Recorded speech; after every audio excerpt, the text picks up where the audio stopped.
Guia de estudo, ouvindo a voz de Deus, estudo número 4, o plano da salvação. Relembrando o estudo anterior, a origem do mal, Lúcifer era um anjo de luz e quis tomar o lugar de Deus. Eva foi enganada pela serpente, o mal se originou no céu, no coração de um anjo livre e não com Deus. Lúcifer cometeu iniquidade, que é a desobediência à lei de Deus. Ele enganou os anjos e tem enganado a muitos através de sinais e prodígios. Sua ira é contra os que seguem os mandamentos de Deus. Estudo 4. O plano da salvação. Deus nos ama com amor eterno, dispondo-se a servir ao mundo e passar pela agonia da cruz a fim de resgatar a humanidade perdida. O caminho para a vida eterna é muito fácil de ser achado e compreendido, mas poucos sabem como ir a Cristo experimentar alegria, paz de espírito, perdão e esperança. Quantos são pecadores e qual é o resultado do pecado?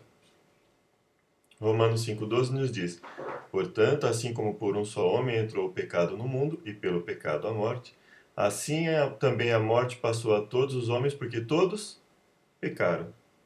Então, se todos pecaram, e vamos lá em Romanos para dar uma pequena lida a respeito disso, Romanos capítulo 5.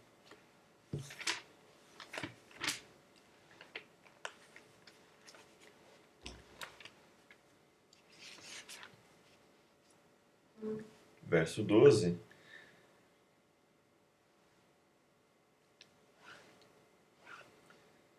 Pelo que como por um só homem entrou o pecado no mundo e pelo pecado a morte, assim também a morte passou a todos os homens, pois todos pecaram.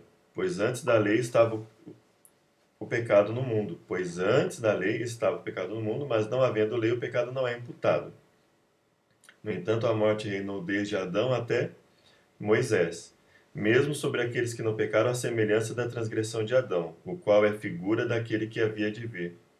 Mas não é assim o dom gratuito como a ofensa, pois se pela ofensa de um morreram muitos, muito mais a graça de Deus e o dom da graça, que é de um só homem, Jesus Cristo, abundou para com muitos. Então, o pecado não é imputado não havendo lei, mas ele foi imputado. Então havia lei. Foi imputado a Adão. Então houve lei. Foi imputado a Caim e Abel. Então, no caso de Caim, né? Abel não relata o pecado que ele cometeu, mas como todos pecaram, então ele cometeu pecados também, tanto que ele oferecia sacrifícios. Então, o pecado deles foi imputado a eles. Então, eles, havia lei para controlar essa questão, né? O que é o pecado? É a transgressão da lei, a transgressão daquilo que Deus determina. Então eles pecaram, então havia algo para eles obedecerem. Porque o salário do pecado é a morte. O salário do pecado é a morte. Então, a morte vem em função de algo que fazemos, é o salário. É em virtude do que fazemos, mas o dom gratuito de Deus é a vida eterna em Cristo Jesus, nosso Senhor. Então é independente do que fizermos, a salvação, a vida eterna que recebemos em Cristo Jesus, é um dom. Não é algo que nós mereçamos pelas atitudes que fazemos, porque nós não somos perfeitos. Não conseguimos, precisaríamos ser perfeitos desde o momento do início da nossa vida até o final dela.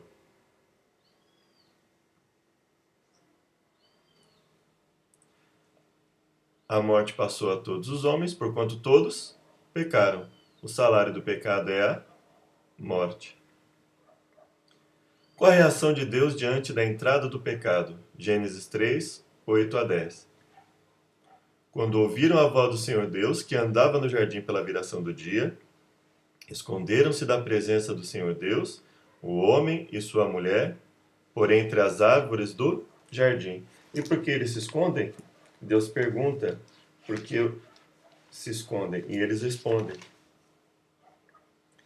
Mas chamou, no verso 9, mas chamou o Senhor Deus ao homem e ele perguntou, onde estás? Ele respondeu, ouvi a tua voz no jardim e tive medo, porque estava nu e escondi-me. Perguntou-lhe Deus, quem te mostrou que estava nu? Comeste da árvore de que te ordenei que não comesse? Então A pergunta de Deus, obviamente, foi retórica, Deus já sabia, mas Deus queria ouvir deles, a confissão de que eles estavam errados. E aí, no restante da história, Adão chega até Deus e fala: olha, a mulher que tu me deste. Aí ele pergunta à mulher, e a mulher me enganou, e eu comi. E chamou o Senhor Deus ao homem e lhe perguntou: onde estás? Ele respondeu: ouvi a tua voz no jardim, porque estava nu, tive medo e me escondi. Então Deus abandonou o homem? Não. Não se importou? Falso. Procurou o homem? Sim. Ele procurou o homem.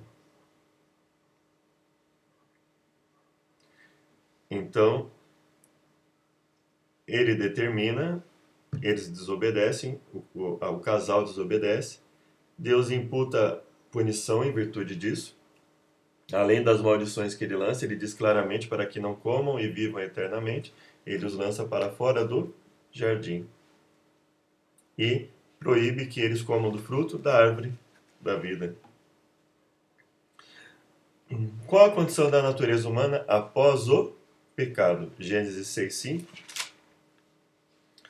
Viu o Senhor que a maldade do homem se multiplicara sobre a terra e que toda a imaginação dos pensamentos do seu coração era má continuamente. Então, a condição da natureza humana se tornou cada vez mais decaída. E que era continuamente mal todo o desígnio do seu coração. Salmo 51:5. Eu nasci na iniquidade e em pecado me concebeu minha mãe. Aqui é um salmo em que ele reconhece os males que ele faz, mas ele também pede a Deus para que crie nele um coração puro e que renove nele um espírito reto. Então Davi reconhece que ele não é escravo da sua natureza humana pecaminosa irremediavelmente. Ele reconhece que, buscando a Deus, Deus pode criar nele um coração puro. Aquele coração enganoso pode se tornar um coração puro gradativamente. Um espírito corrupto se torna um espírito inabalável, um espírito reto. Pode acaso o etíope mudar a sua pele ou o leopardo as suas manchas? Então poderíeis fazer o bem estando acostumados a fazer o mal? Esse verso também de Jeremias também, aqui nesse, Deus também fala com o povo sobre a necessidade de mudança. Jeremias 13:23.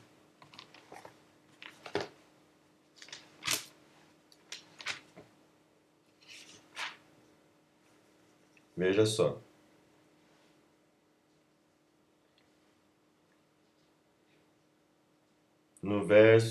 Vamos começar do verso 22.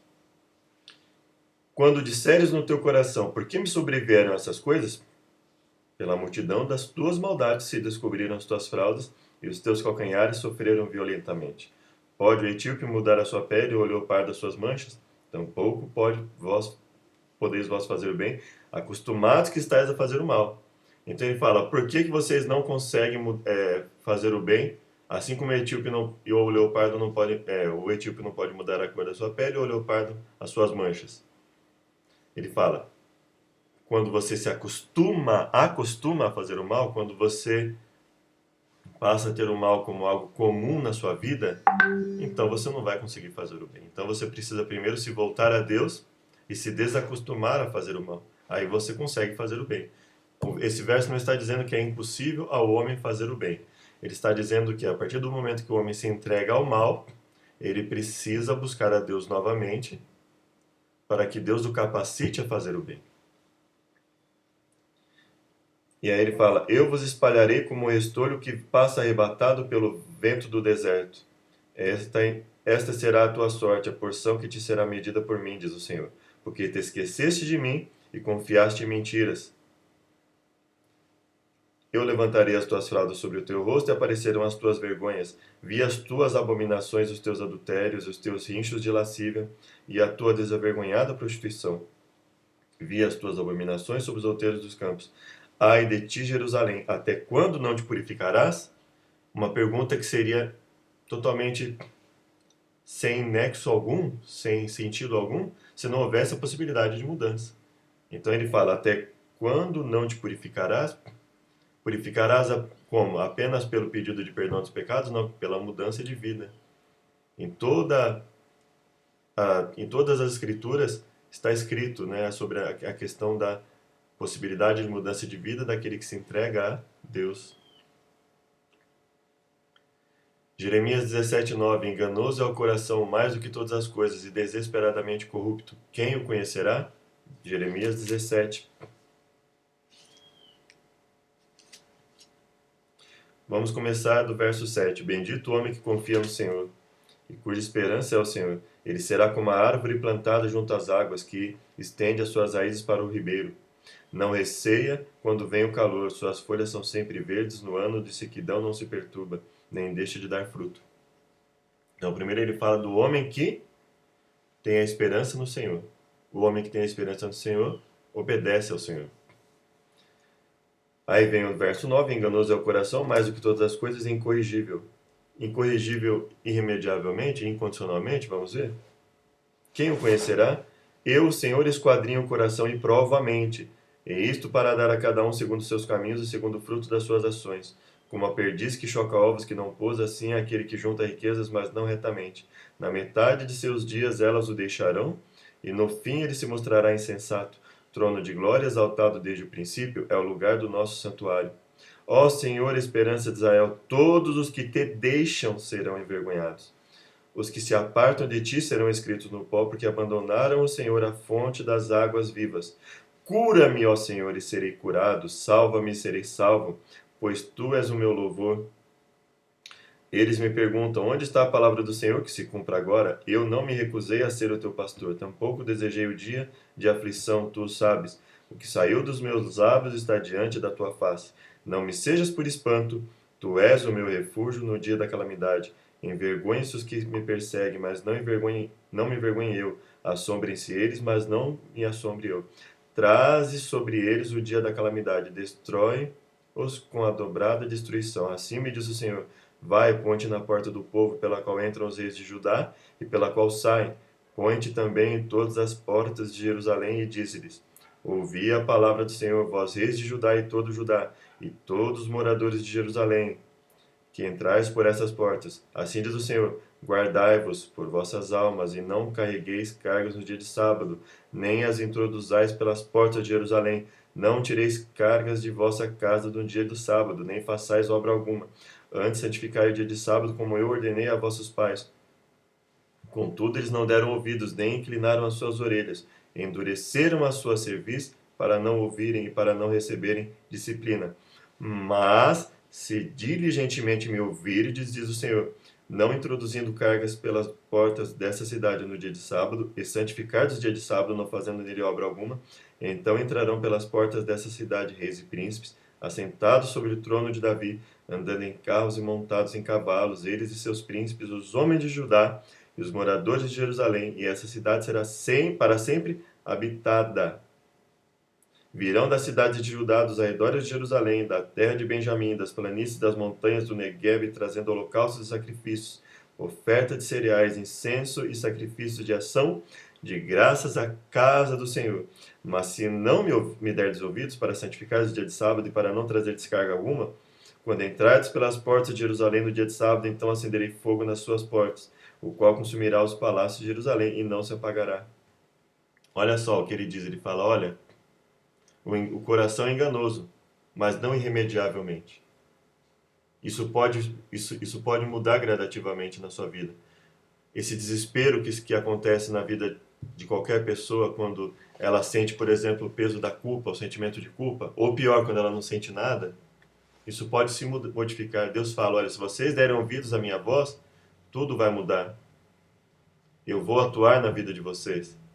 E vocês vão sentir a mudança naquilo que fizerem. Quando vocês fizerem, vocês vão perceber os resultados diferentes. Porque vocês vão mudar e os resultados na vida de vocês também serão diferentes. Mateus 15:19, porque do coração procedem maus desígnios, homicídios, adultérios, prostituição, furtos, falsos testemunhos e blasfêmia. Então a condição da natureza humana após o pecado? Má. Irremediavelmente, mesmo com Deus, não. Não é? Sem Deus é incorrigivelmente mal. Agora com Deus, Deus corrige, Deus cura, Deus modifica. Então, a natureza humana, o ser humano ficou mais santo? Não. Tornou-se corrompido e depravado? Sim. Permaneceu como era? Não. Decaiu e decai constantemente, na medida em que continua a se afastar de Deus. Quais são as outras características da natureza pecaminosa? Efésios 2:3.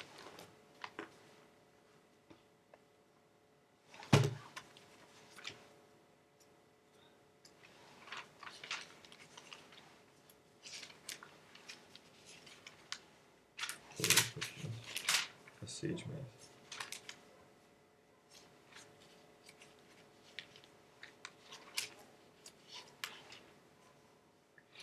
Entre eles, todos nós também, antes andávamos, tá? Efésios 2:3. Entre eles, todos nós também antes andávamos nos desejos de nossa carne, fazendo a vontade da carne e dos pensamentos. E éramos, por natureza, filhos da ira, como também os demais. Então, afastados de Deus, quais são as características da natureza humana? Desejo da nossa carne, fazendo a vontade da carne e dos pensamentos. Por natureza, filhos da ira.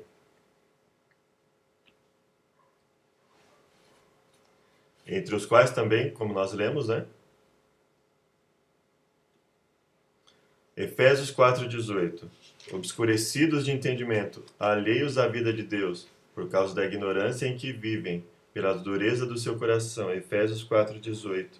Vamos ler o 17? Portanto, digo isso e testifico no Senhor, para que não andeis mais como andam os outros gentios, na vaidade do seu pensamento, entenebrecidos no entendimento, separados da vida de Deus pela ignorância que há neles, pela dureza do coração, tendo se tornado insensíveis, entregaram-se à dissolução para com avidez cometerem toda a sorte de impureza. Mas vós não aprendestes assim a Cristo. Se é que ouvides, e nele fostes ensinados, conforme a verdade em Jesus, que quanto ao trato passado vos despojeis do velho homem, que se corrompe pelas concupiscências do engano, e vos renoveis no espírito do vosso entendimento, e vos revistais do novo homem, que segundo Deus é criado em verdadeira justiça e santidade. Portanto, pelo que deixai a mentira, e falai a verdade cada um com o seu próximo, pois somos membros uns dos outros. Irai-vos e não pequeis, não se põe o sol sobre vossa ira, não deis lugar ao diabo. Aquele que furtava, não furte mais, antes trabalhe, fazendo com as mãos o que é bom, para que tenha o que repartir com o necessitado. Não saia da vossa boca nenhuma palavra torpe, mas só o que for para promover a edificação, conforme a necessidade, para que beneficie aos que a ouvem. E não entristeçais o Espírito Santo de Deus, no qual fostes selados para o dia da redenção. Toda amargura, e ira, e cólera, e gritaria, e blasfemas, e toda malícia sejam tiradas de entre vós. Antes sede uns para com os outros benignos, compassivos, perdoando-vos uns aos outros, como também Deus vos perdoou em Cristo. Olha a diferença que ele promete para mim e para você. Você era assim. Se você é assim, vai deixar de ser. Porque Deus vai modificar. Assim como ele me modificou e me modifica cada dia, ele vai te modificar. Se você é assim, não precisa continuar a ser. Se você foi assim, continue se modificando. Permita que Deus continue a modificar a sua vida. Porque você não precisa voltar a ser assim. Se algo na sua mente está lhe indicando isso, você não precisa voltar a ser assim. Nem eu preciso voltar. Ora, o homem natural não aceita as coisas do Espírito de Deus porque eles são loucura. E não pode entendê-las porque elas se discernem espiritualmente. O homem natural não aceita as coisas. Vamos lá em 1 Coríntios 2,14.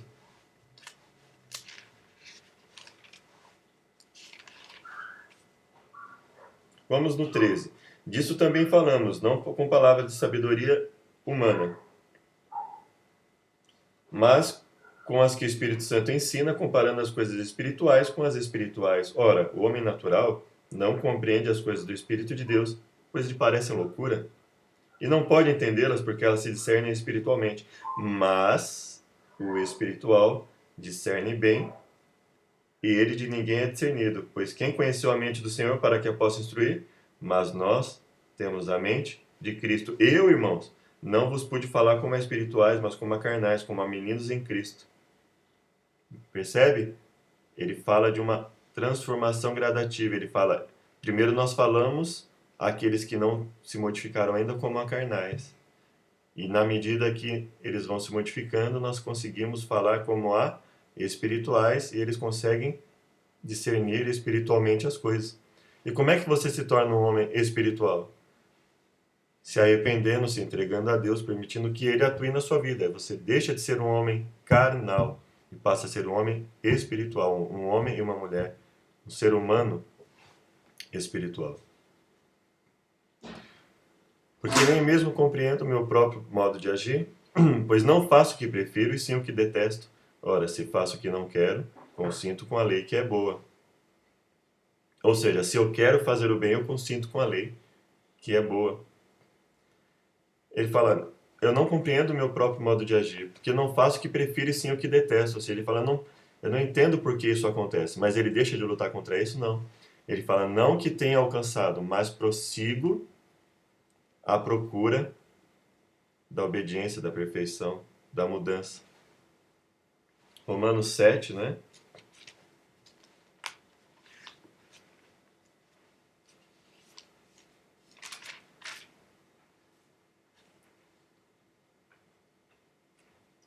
Bem, verso 14.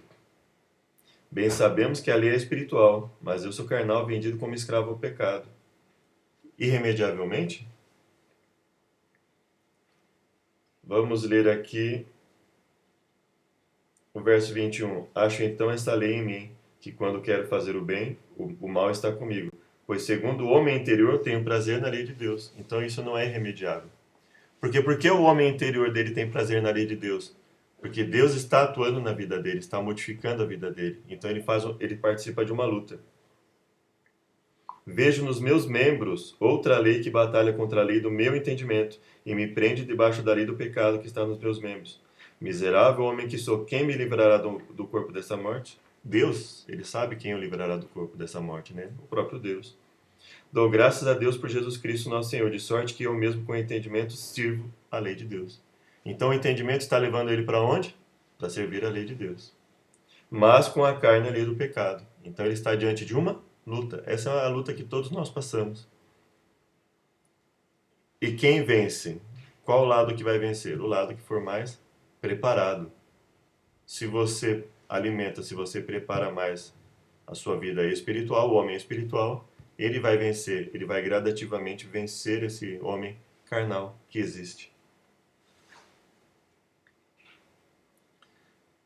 Aqui nós já lemos, né? Nesse caso, quem faz isso já não sou eu, mas o pecado que habita em mim. Pois eu sei que em mim, isto é, na minha carne, eu de mim mesmo não posso nada, não habita bem nenhum em mim. Pois o querer o bem está em mim, não porém o efetuá-lo. E como é que o efetuá-lo vai estar em mim? Quando eu permito que Deus me modifique. Então, gradativamente, aquilo que eu não consegui efetuar, eu passo a conseguir. Por isso que ele diz, aquele que furtava, não furte mais, antes trabalhe, e não mintais uns aos outros. Ou seja, como é que o que furtava não furta mais, se ele não puder efetuar? Ele passa a poder efetuar quando ele se entrega a Deus. Aquele que mentia, como é que ele consegue deixar de mentir? Porque ele se entrega a Deus e Deus vai o tornando um homem espiritual. Ele deixa de ser preso pela carne. Essa escravidão vai sendo rompida, vai sendo rompida. Aquele pecado que você cometia gradativamente, você vai deixando de cometer. O pecado que antes era deliberado, voluntário, deixa de ser deliberado, passa a ser uma luta. Você peca, se arrepende e busca se modificar. Mas vejo nos meus membros outra lei, que guerreando contra a lei da minha mente, né, me faz prisioneiro da lei do pecado que está nos meus membros. Desventurado homem que sou, quem me livrará do corpo dessa morte? O querer está em mim, mas não consigo efetuá-lo. Indistintamente e irremediavelmente, não. Senão não haveria sentido nele ter falado o quê? O que furtava não furta mais. Então o querer está em mim, mas não consigo efetuá-lo no momento. Todo o bem, todo tipo de bem, não. Gradativamente nós vamos conseguindo fazer o bem. Então aquele que mentia e não consegue deixar de mentir, se entrega a Deus e gradativamente ele deixa de mentir. Vai se livrando da mentira. O que furtava, não furta mais. Como é que ele poderia falar o que furtava, não furte mais antes do trabalho, se o que furtava não conseguisse deixar de furtar, de fazer o bem, de deixar de furtar e de trabalhar para conseguir as coisas? Então há mudança. Deus vai modificando o ser humano. O homem natural não compreende as coisas de Deus. Consequências da natureza pecaminosa. Se você se mantém na natureza pecaminosa, não consegue efetuar nada. Se você se modifica, gradativamente você consegue efetuar e compreender as coisas de Deus. Que plano estabeleceu Deus para nos salvar da morte eterna? Porque Deus amou o mundo de tal maneira que deu seu Filho unigênito, para que todo o que nele crê não pereça, mas tenha a vida eterna. Plano da salvação. A todo que nele crê. E todo que nele crê vai fazer o quê? Aquele que exerce fé em Deus vai fazer o quê? Deus estabeleceu um plano mediante o qual seu Filho daria a vida em lugar do pecador. Dessa forma, todo que o aceita como Salvador é perdoado e recebe a promessa de vida eterna. Cristo morreu pelos nossos pecados, segundo as Escrituras. 1 Coríntios 15, 3. O que Jesus fez por nós na cruz? Carregando Ele mesmo em seu corpo sobre o madeiro os nossos pecados, para que nós, mortos para o pecado, para os pecados, vivamos para a justiça. Por suas chagas fostes sarados. Olha só, Ele carrega os nossos pecados para quê? Para que nós também, mortos para os pecados, vivamos para a justiça. Então você morre para o pecado? Sim. Você vai morrendo, você morre para os pecados e vai vivendo em novidade de vida. E o pecado continua revivendo vez ou outra em você? Sim. Mas o que acontece? Deus vai transformando você. Por isso que ele fala, mortos para o pecado, vivamos para a justiça. Você deixa de ser um pecador deliberado, um pecador voluntário, e passa a lutar contra o pecado pelo poder de Deus, através do poder de Deus. Mas ele foi traspassado pelas nossas transgressões e moído pelas nossas iniquidades. O castigo que nos traz a paz estava sobre ele, e pelas suas pisaduras fomos sarados. Então, ele não apenas nos perdoa, mas ele nos cura. Todos nós andávamos desgarrados como ovelhas, cada um se desviava pelo caminho. Mas o Senhor fez cair sobre ele a iniquidade de todos nós. Então, nós andávamos desgarrados, não mais. Cada um se desviava pelo caminho, não mais. Não nos desviamos mais. Não precisamos mais fazer isso. Carregou em seu corpo sobre o madeiro os nossos pecados. O Senhor fez cair sobre ele a iniquidade de todos nós. Isso é o que ele fez na cruz por nós. E faz a cada dia na nossa vida. Quem pode mudar a natureza humana? O Espírito do Senhor se apossará de ti, e profetizarás com eles, e tu serás mudado em outro homem. 1 Samuel no capítulo 10.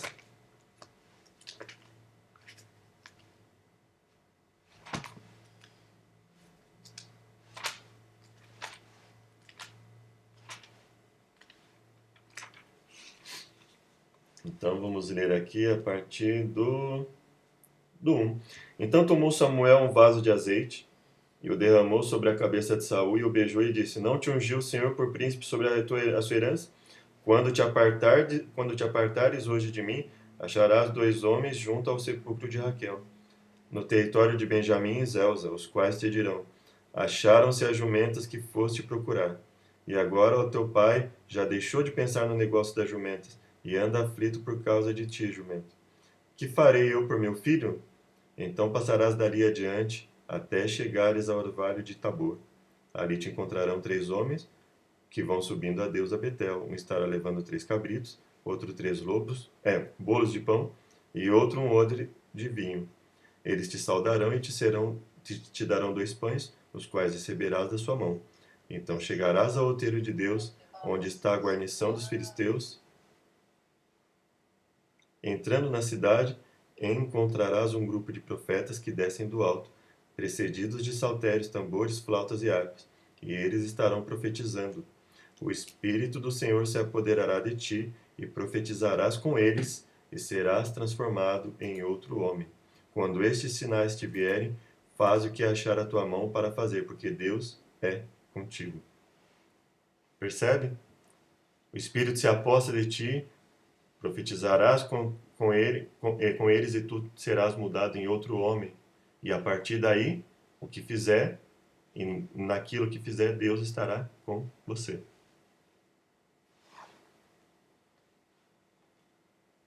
E conhecereis a verdade, e a verdade vos libertará. Evangelho de João, capítulo 8, verso 32.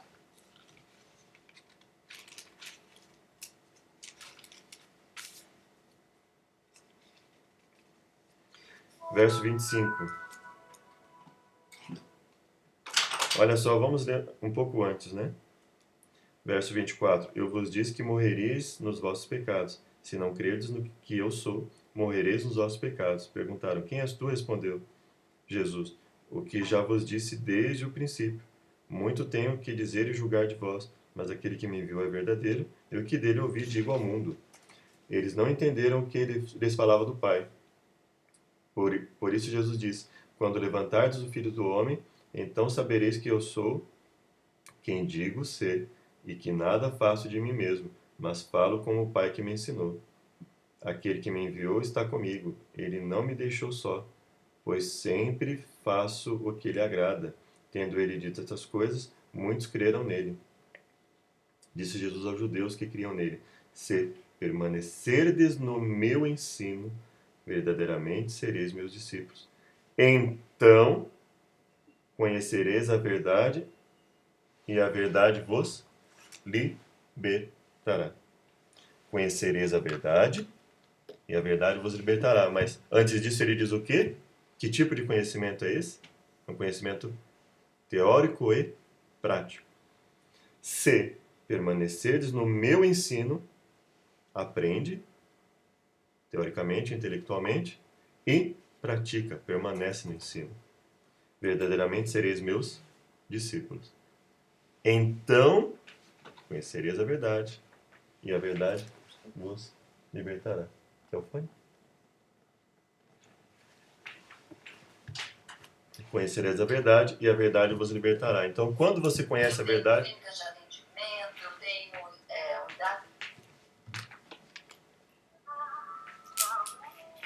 Quando você conhece a verdade te liberta. Quando você permanece naquilo que aprende.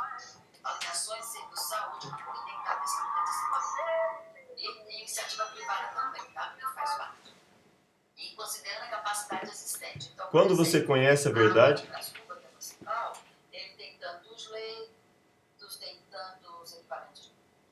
e a verdade te liberta. Quando você permanece naquilo que é ensinado por Jesus. O Espírito Santo e o conhecimento da verdade é que pode mudar a natureza humana. Conhecimento que leva à prática. A salvação depende de nossas obras? A mim, o menor de todos os santos, me foi dada esta graça de pregar ao gentio o evangelho das insondáveis riquezas de Cristo, Efésios 2:8, e manifestar qual seja a dispensação do ministério desde os séculos, oculto em Deus, que criou todas as coisas. Sabendo, contudo, que o homem não é justificado por obras da lei, Gálatas 2:16, e sim mediante a fé em Cristo Jesus. Também temos crido em Cristo Jesus, para que fôssemos justificados pela fé em Cristo e não por obras da lei, pois por obras da lei ninguém será justificado. Então, depende das obras da lei? De nossas boas obras? Não. Em que sentido ela não depende? Que nós não conseguimos alcançar a perfeição. Então, as boas obras não são causa, mas consequência da nossa salvação. Consequência natural? Não. Nós acabamos de ler que é uma luta, né?